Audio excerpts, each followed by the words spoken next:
All right, this is our next episode of True Wrestling Fans Discussions, going over Hulk Hogan's career. This is gonna be the second part of Hulk Hogan's career. I'm your host, Mike. I'm Frank, man. Let's get right into All this where right. we left off.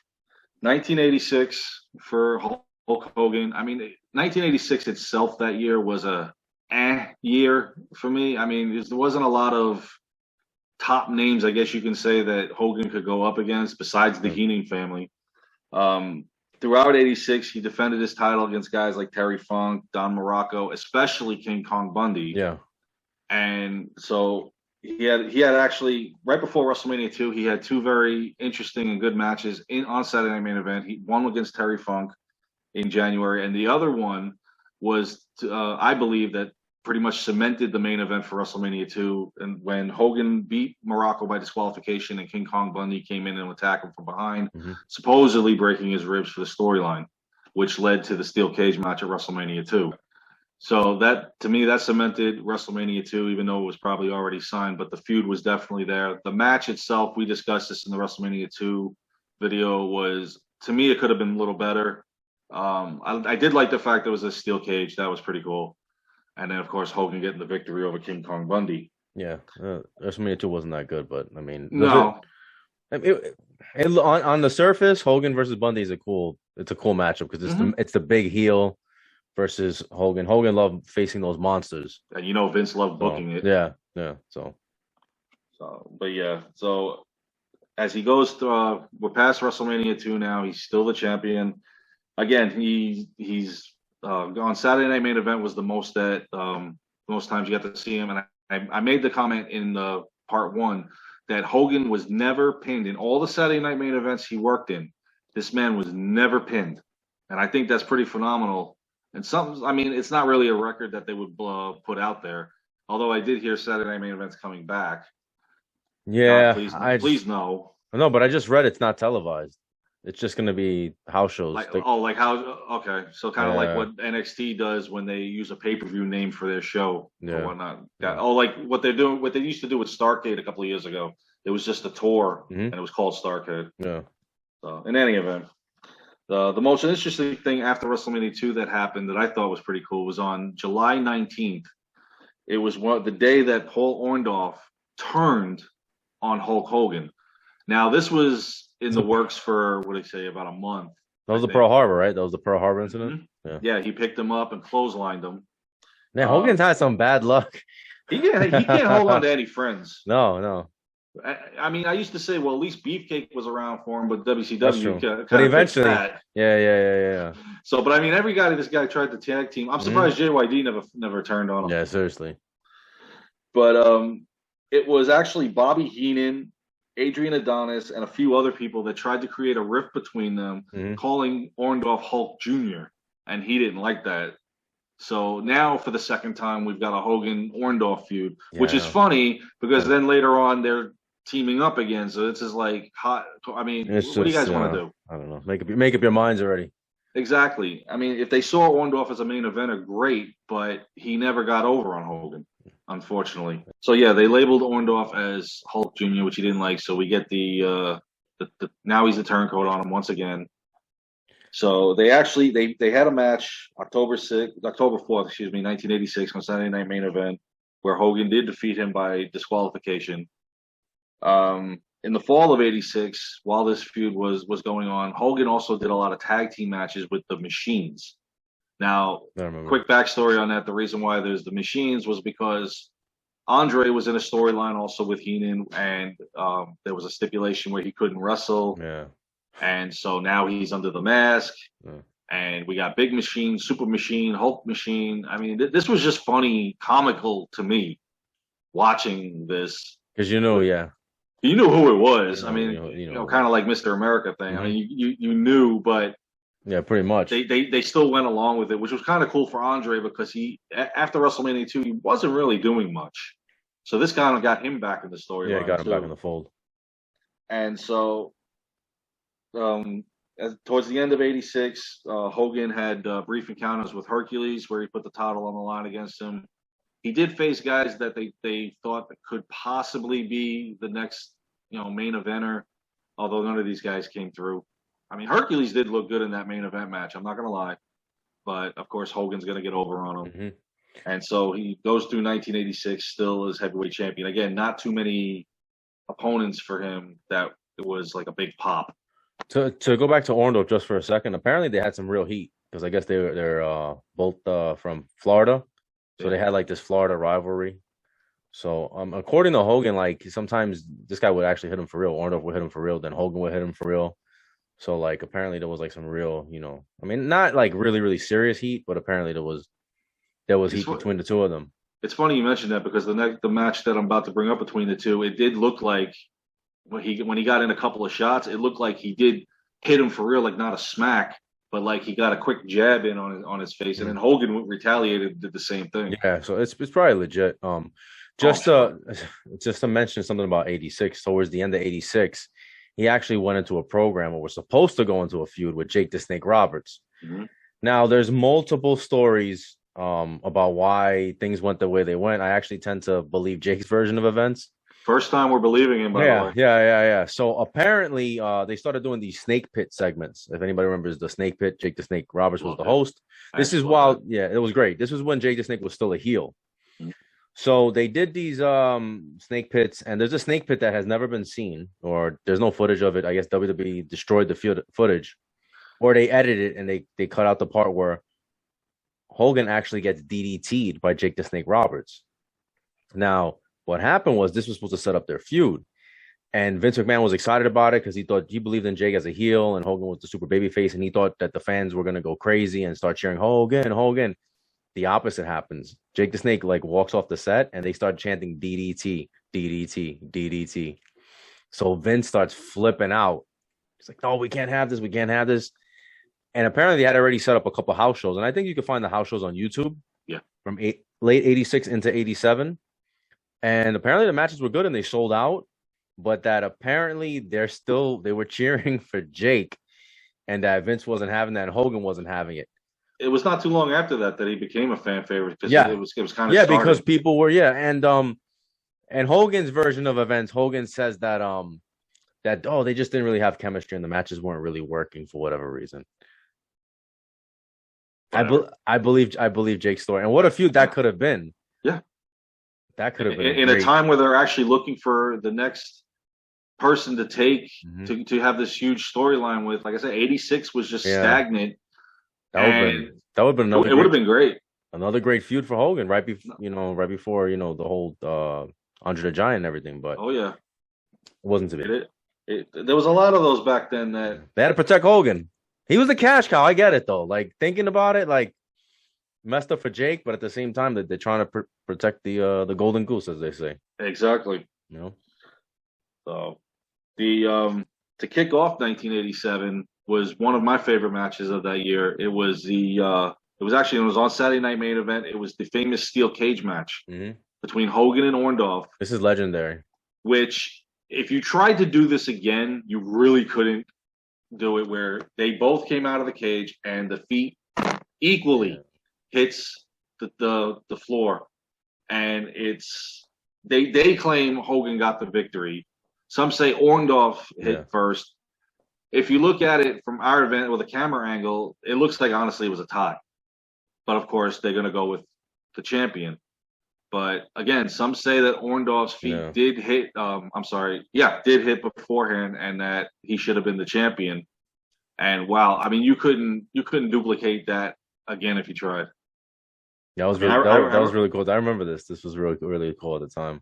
Oh yeah, and it was a great match to kick off 1987. Leading into the next segment. Now, a new storyline was introduced in early 87 where Hogan was presented the trophy for being champion for 3 years. And I wouldn't give him the trophy. I'd give it to Vince because Vince is the one booking and having him keep the title. There you go, Vince. Much. Good job. So Andre, who was Hogan's good friend at the time, and we know Hogan can't keep friends, came out to congratulate him. And this was Piper's Pit. Yeah. And I love this segment, man. Afterwards, Andre was presented with a little similar trophy, probably about a fraction of the size of Hogan's, which is an insult right there, for being undefeated in WWE for 15 years. Technically, he just hasn't been pinned in 15. Right, yeah. So Hogan came out to congratulate Andre, and then Andre just walked out. And when Andre walked out, Hogan's like, "Nice, everybody, give him a round of applause and whatnot." He leaves. Hogan then is confronted by Bobby Heenan, who comes out with Andre, and the look on Hogan's face was priceless. It's almost like he didn't know this was going to happen. So there was pretty good acting there. And now Heenan's talking about how Hogan held him back. And Hogan's telling him, look, big man, if you wanted the title shot, all you had to do was ask. And I just love when he goes, I'm here for one reason, to challenge you for a World Wrestling Championship match at WrestleMania. I always loved when Andre talked because, half the time they were the tag titles, but it's Andre. So, Hogan's there, but, Ventura and Piper there. Piper can't believe this is going on. Mm-hmm. Heenan tells him, you don't believe it, Hogan? Maybe you'll believe this. He rips the shirt off. The crucifix comes off. Yep. And he throws the shirt down, and Andre walks off. And this was like, Hogan's bleeding. He's bleeding. And I think Piper tells him, you're bleeding. We spoke about this when we did our WrestleMania 3 review, but as a kid, this was unbelievable. Like, watching this, I was like, I couldn't believe that Andre did that. I'm like, no, Andre, why would you do that? And then exactly. Hogan's like, and then I think Piper asked me, he's like, will you accept the challenge? And Hogan's like, yeah. He puts the hand up, like almost like Warriors. Oh yeah, man. Oh, dude, it doesn't get any better than that as far as wrestling. No, it didn't. And we've said this, I believe, on the WrestleMania 3 review that Vince put it all on the line for this one, for the Pontiac Silverdome. It was either this was a success or the company was out of business. And you couldn't pick a bigger event, a main event, other than them two. This was it, because I mean, Andre was larger than life, and Hulkamania was at its peak. The funny thing is, just the quick notes, how they mentioned they basically pretended they never wrestled before in Hogan's first run, like that match at Shea Stadium. Shea Stadium didn't count. When Hogan really slammed them. I think was it a steel cage match at Shea Stadium? It might have been a steel cage match, right? It could have been not the blue steel, the other steel, I think. Yeah, no, I could be wrong. I could be wrong. I don't. It was 42 years ago. Yeah. But they wouldn't mention that because Hogan was heel, Andre was face. Yeah. So, but you know what? As a kid, I never knew that even took place. No, because again, there wasn't Wikipedia, there wasn't internet where you could look it up and see what they've done before. Yeah. So you only know what they're telling you on TV. And Andre was scary, man. I remember you mentioned that Andre used to scare you. As a kid too, Andre was scary, man. Oh my god! Especially when he would bulge his eyes out and have that smile and the hands. Oh man, he was intimidating. Yeah. And they had a lot of respect for each other too. Like behind the scenes, they were good friends. And the other famous thing leading WrestleMania 3 was the contract signing. Andre's just sitting there, cool as a cucumber. Hogan's the one about to have a heart attack, his face turning red. He's just, I never thought you'd do this to me, bro. Yeah. And he could barely try to sign the contract. And Andre's just smiling at him. Yep. Like, whatever. The funny thing about this match, and this was on the Andre the Giant documentary, is Vince went to them and he's like, okay, Andre, how do you want this to go? I don't know. I'll let you know. This went to the night of WrestleMania because they were talking about how he was having a poker game in the back, and they tried to come in and talk to him, and he's like, get out. So they didn't know until he got into the ring, and even halfway through the match, when Andre finally told Hogan, you're getting it. Because I believe that it was Andre's decision whether he wanted to become champion or not. But that's all part of. We spoke about this in the WrestleMania 3 review. I don't remember. I don't believe any of this. I don't. I think Andre might have been playing a little bit of mind games with Hogan, but some of these stories we never even heard till the documentary came out. So I question when any story that Hogan tells, I question. And we haven't heard this out of Vince's mouth. That's what I'm saying. So I don't know, man. And then there was also the story from, and I heard this out of Hogan's own words. I mentioned this in the WrestleMania 3 review too. Hogan said that Andre weighed himself at the airport, like when they were getting to WrestleMania, and that he was 800 pounds. Yeah, okay. He weighed in on the I believe it was 520, somewhere in that area. Like it wasn't no 800. He was Yokozuna. This is according to Hogan, and Hogan was saying, and then in the documentary, he says that he didn't know if he was going to put him over or not. I don't believe that because they respect each other. It's not like Andre didn't like him, and Andre was going to do what Vince told him to do. It sounds great. It does. Do you think that Vince would have given the respect to Andre as to this? Okay, in truth saying, "Okay, you decide if you want to be champion or not"? I don't think so because he had such a plan with Hogan going forward Mhm. that I don't think so. But I mean, we'll never know. I do know that Andre had given an interview and or an article, like it's one or the other. It was a long time ago. That he said he never wanted the title. Right? Yeah, he was an Like attraction. He was an yeah, attraction. he would sell out He couldn't without work having to be the champion. right, and he couldn't work full time anyway at that point. His body Yeah, was just because by this time, he's already been wrestling more than 15 years, and it was, I think, to me, I started seeing it towards the middle of '88, where his decline was really coming right. in. Yeah, But they had him in the main event spotlight for almost a year and a half, and it was good because, like I said earlier, his career, it was kind of like stagnant at this point because they weren't really doing anything with him. They put him in a battle royal at WrestleMania 2. I mean, we already know he's the eighth wonder of the world. Why not just put him in a match? yeah. I mean, it was funny that he put the Hart Foundation over, at the same time. I mean, that was funny, but at the same time, I mean, come on, man, this is all you got for him. And the match itself was really good at WrestleMania 3. I loved it. The crowd was into it. The story was great. The crowd was into it. The commentary was amazing. Yes. The irresistible was the immovable object. It's the irresistible force against the immovable object. I think that's the first time that Gorilla had said that. Yep. That stare down and Hogan's hulking up, staring up at him. Almost the quick in the first right in the beginning. Seconds. Yeah, that quick. Like he was trying to get his shoulder up and he couldn't. Yeah. Imagine if the 3 count went and it wasn't supposed to. Oh Lord, we got to have a pay-per-view in 6 days. Let's go. We screwed up. And apparently it was Andre's idea for Hogan to slam him. That Andre during the match says, slam. Again, according to Hogan. He tells him slam. Because then there's also the story that Hogan wrote out the entire match and gave it to Andre. I don't know. Okay. Or gave it to Vince to give it to, I don't know. We're calling BS. Either way, tremendous match. Possibly the biggest match in WrestleMania history. Wasn't this the match that kind of put Vince on the radar with the feds?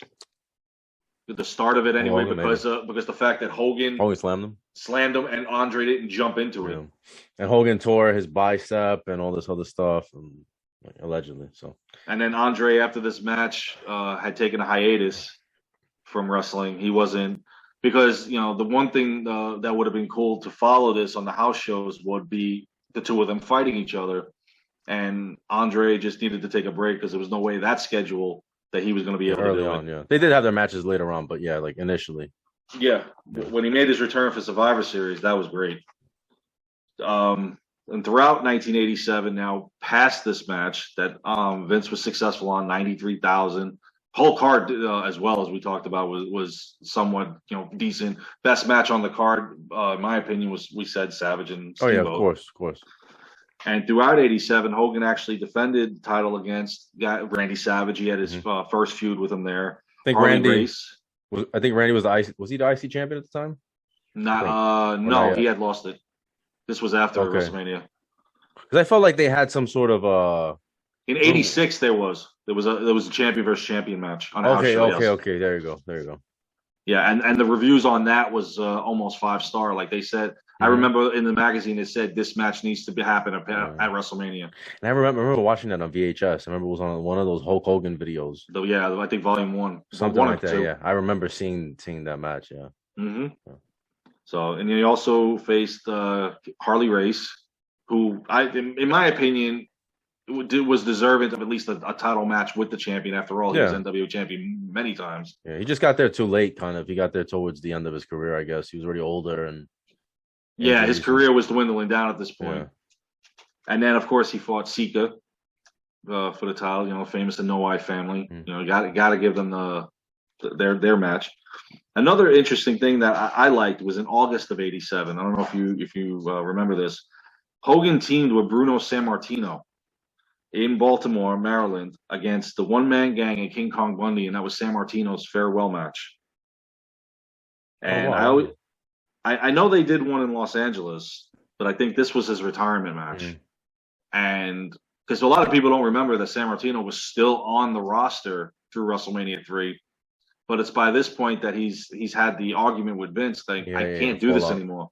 Because you remember he had the feud with Savage over the IC title. He goes, I can't do it. He goes, I'm 52. I can't do this. Yeah.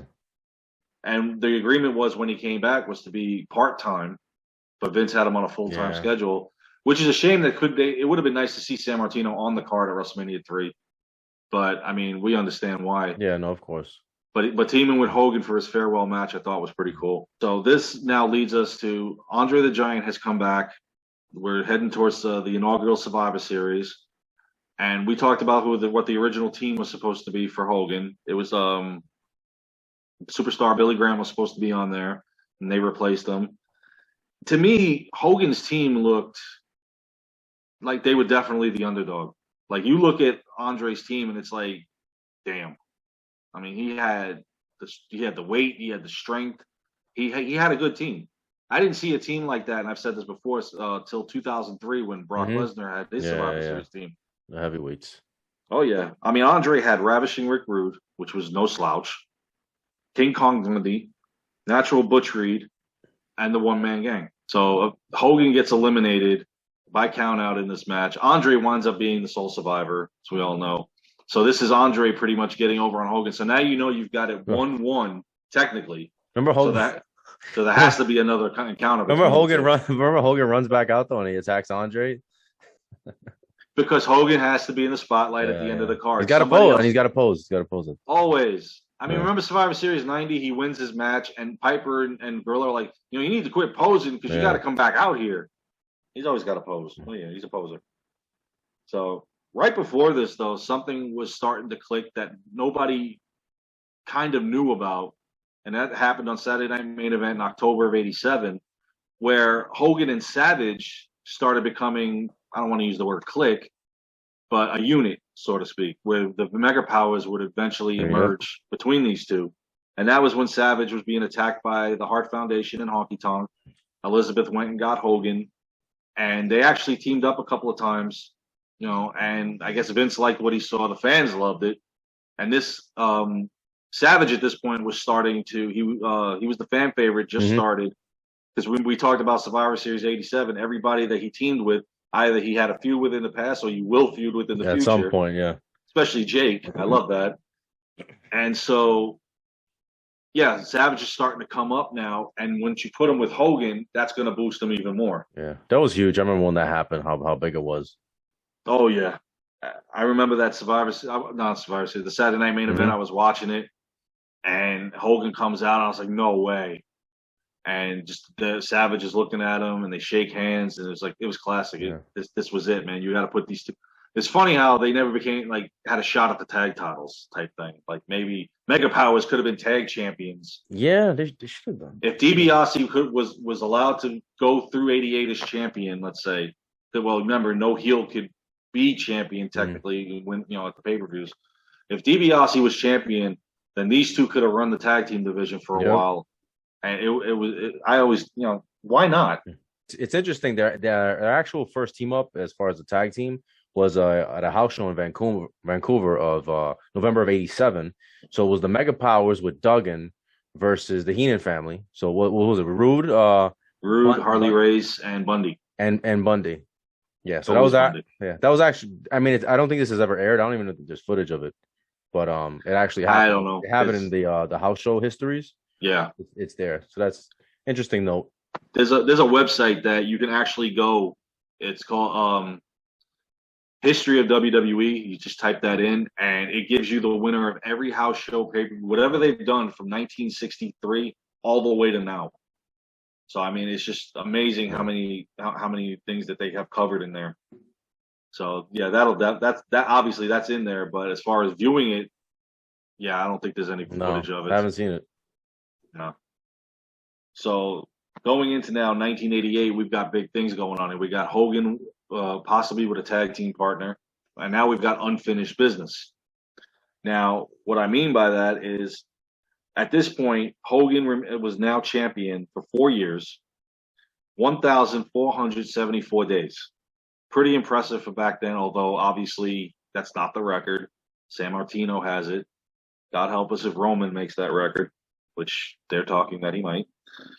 So at the inaugural Royal Rumble is where Hulk Hogan and Andre the Giant had a contract signing for an event. It was called the Main Event, separate from Saturday Night's Main Event. These are the ones that they had to bring out when shit got real, when the feuds were just hitting their pinnacle, and we got to have it out.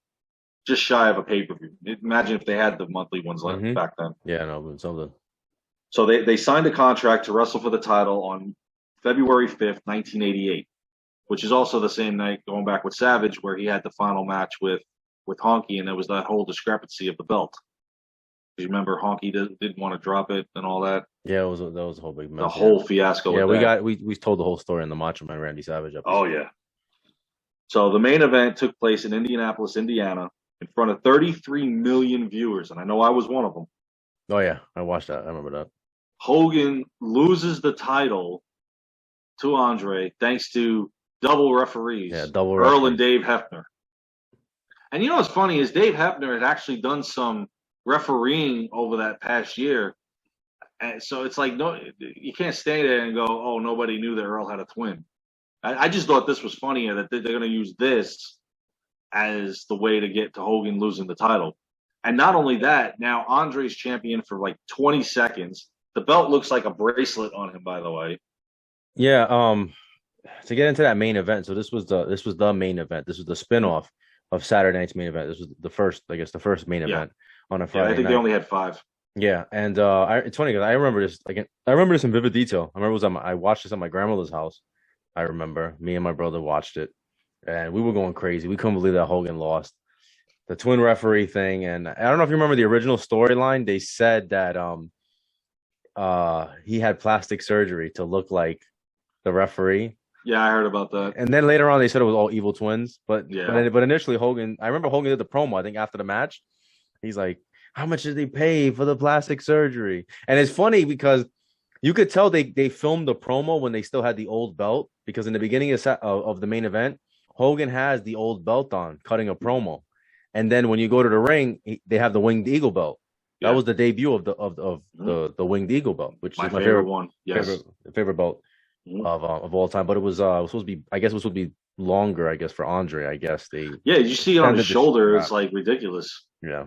And he's definitely not wearing it around his waist. Yeah, because I guess, remember, he couldn't. What happened was DiBiase wanted to buy the belt from Hogan, and Hogan refused to sell him the belt. So Andre was hired to win the belt for him. And then when he won the belt for him, then he gave him the belt, which at the time you're like, well, this doesn't make any sense. But DiBiase was the champion for like a day or two because he defended at a house show. Yeah, I remember that. Yeah. And then they said that the belt that you can't exchange that way. Now, here's the thing. I mean, obviously, we know they wrote it up this way, but if DiBiase wanted to buy the belt, why not just have the match with Hogan and then get Andre to interfere? But I know they didn't want to put the belt on DiBiase. It was just for the story. It was for the story, but I'll tell you what, when DiBiase that would have made a lot more. It would have. When he put the belt around his waist, I'll tell you what. That's when we said this man needs to be champion. It looks good on him. Yeah. And so now the belt is vacated. And so we go into the tournament at WrestleMania 4, which you and I, our favorite, we love tournaments. I love this tournament. They had a special stipulation that Hogan and Andre would meet each other in the second round. They'd get automatic buys. Yeah. Yeah, which I didn't. I mean, why not? Because they were first round, they were former champions, so they got automatic buys, and they sold it as basically the rematch of Hogan and Andre. That the whole thing was pretty much built around them. Yeah. So meanwhile, nobody sees that Randy Savage is beating 4 tough opponents and all the other matches. But when Hogan and Andre now they get disqualified in the tournament. Now it's like, oh dang, neither one of these guys is going to be in the main event at WrestleMania, especially Hogan. Yeah, let me tell you, as a kid, that was so disappointing. Eventually, I'm happy that Macho Man wins the title, but I was very disappointed that Hogan, that whole double DQ, and no one saw. I don't think anybody saw that coming. No, I honestly thought that, okay, Hogan's going to pin Andre and end the feud right here and there, and he's going to go on in the tournament and win the title back. And here's the question. I don't know if they ever actually covered it. I could be wrong. Somebody correct me if I am. Was it ever explained that Andre intentionally got that disqualification, got Hogan disqualified? Yeah, that's what he was there to do, to keep him out of the tournament instead. So that Ted DiBiase won the belt, I guess, yeah. Yeah, that was how they explained it. Oh man, and Hogan's promo. That's one of my favorite promos of all time. Hogan and WrestleMania 4, when he starts talking about how he's gonna slam Andre, and then there's gonna be a crack in the foundation, and then there's gonna be a flood, and the Everybody's Hulkamania gonna get on his back. He's gonna dog pat, and then he's gonna reach out to Donald Trump because it was at Trump Plaza, and he's gonna ask him, "I think are you a Hulkamaniac or something?" And it was awesome. It's great. This is Hogan. This is peak Hogan. Oh yeah. I'm telling you, back then it was Hogan and Warriors. They were the best interviews. Yeah. A lot of guys knew how to cut the interviews back then, but these two take the cake. Oh yeah. But yeah, I love that Hogan one. He goes, "I didn't put you, Trump, on my back," and it's funny as hell. In any event, now with the vacated belt, Randy Savage becomes the champion. So now with the help of Hogan. Well, I mean, technically, DiBiase had Andre at his corner, and Virgil. Yeah, Elizabeth went to the back, got him. Hogan comes out, helps him win the title. Yeah, because I remember seeing Andre was trying to run over and grab the belt. Hogan hurried up and got it. Gives it to Savage. Hogan's in his spotlight now. So this is where now the Mega Powers are off and running, and you kind of can see now where SummerSlam was coming from, the inaugural, with that match. It explains pretty much why, because you got to have this tag team match between the four of them. Yeah, definitely. But the reason why Hogan, they took the belt off of Hogan was he was going to film No Holds Barred. Yeah. So that he needed a little bit. Yeah. Well, he needed a little bit of time off. So that's why they were like, okay, we're gonna give Randy the belt for a little while, let Randy run with it. And then when you're ready, we'll just take it right off him. Pretty much. So then we're going to the Mega Powers program. Yeah. Together, the Hogan, Savage, and Elizabeth as the Mega Powers. And it's funny because we always talked about when did the feud kind of start. You can see in Survivor, especially SummerSlam, especially Survivor Series, you see the look in Savage's eyes when Hogan hugs Elizabeth, like, what the hell are you doing? Especially a Survivor Series. But I went back not too long ago and I watched that match again, and you see it there too.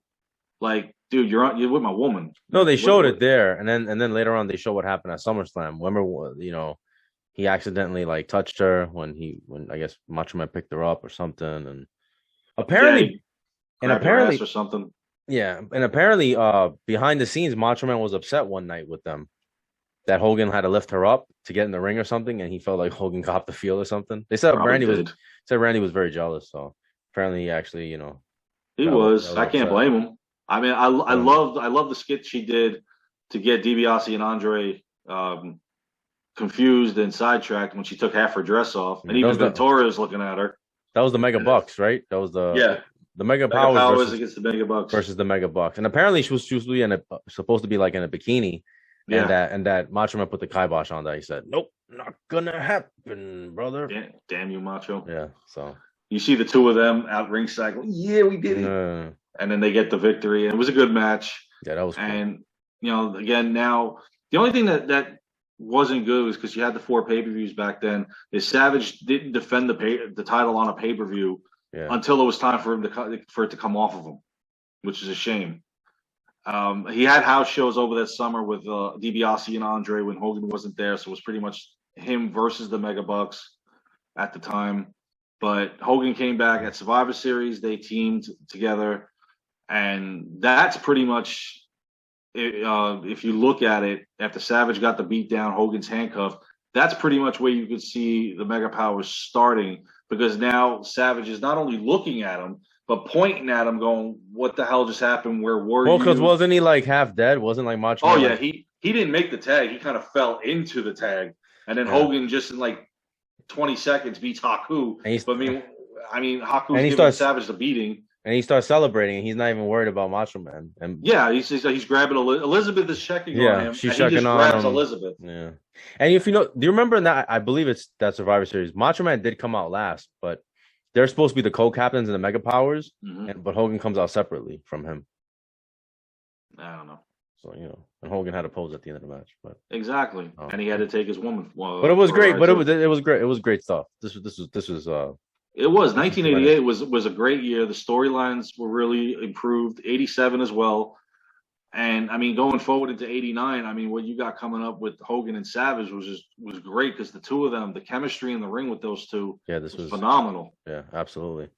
So he had those years were good. 86 to 88. Our next episode will go into 89, and the Mega Powers explode, and then leading into one of the best WrestleMania main events ever in 1990. We're gonna get into a lot of on that one. All right, so you guys let us know what you think. Make sure to like, comment, share, subscribe. We'll see you guys soon. Take care.